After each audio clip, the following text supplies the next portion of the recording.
Bürclərin məhz 12 bürcdən ibarət olmasının əsas səbəbi astronomik və tarixi əsaslara dayanır. Bunun izahı belədir. Bir günəşin illik səma hərəkəti və zodiak dairəsi. Yer günəş ətrafında hərəkət etdikcə, günəş ilin 365 günü ərzində səmanın müxtəlif hissələrində görünür. Bu görünən yol səmanın üzərində zodiak adlanan dairəvi xətti yaradır. Zodiak dairəsi 360 dərəcəlik bir çevrədir. Ən qədim astronomlar bu dairəni bərabər 12 hissəyə bölmüşlər. Hər hissə 30 dərəcə olur. Ayların sayı ilə uyğunluq. İlin 12 ayı var.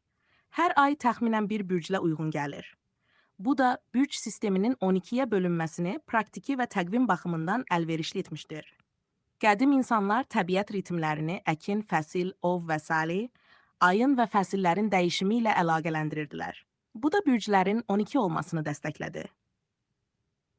Tarixi və mədəni ənənələr.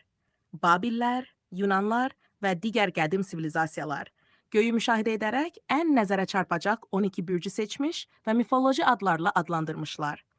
Bu bürclər həm astronomik müşahidələrə, həm də əfsanələrə və inanc sistemlərinə uyğun gəlirdi. 4. Başqa bürclər niyə əlavə edilməyib? Əslində, günəş üzü bürc Ophiuchus ilan daşıyan bürcündən də keçir. Lakin bu bürc qədim zamanlarda astroloji sistemə salınmayıb. Çünki 12 bürclü sistem həm simvolik, həm praktik, həm də təqvimlə uyğun idi. Ona görə ənənə olaraq bu struktur qorunub saxlanılıb. Nəticə: bürclər 12-dir.